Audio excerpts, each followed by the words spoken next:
Ayan guys, dito tayo sa ating linis guys. So ito pala guys, kilala nyo ba ito guys? Oh. So ayan, kung sa nagkakilala nito, comment nga kayo kung ano ito. So ito guys,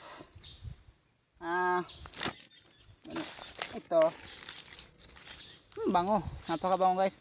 Angang. Ito yung tinatawag na langkawas. So langkawas ito guys. So ito pala langkawas guys, napakasarap gulayin. So magandang gulay dito guys ay ginataan.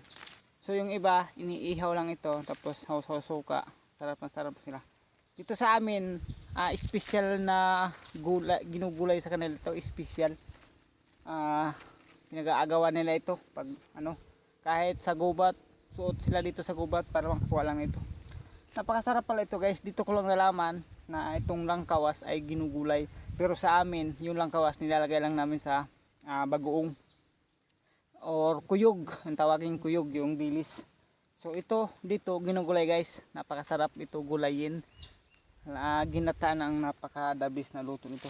So guys, di ba maanghang ito pag kinagat mo siya? Maanghang. Super anghang. Anghang. Pero pag niluto mo na sa guys na ginulay, wala na siyang anghang guys. Napakasarap. So dito ako nakatikim sa Palawan na ginugulay yung langkawas. So ayan, sa gustong gumulay, subukan nyo, gataan nyo lang guys. Bye bye.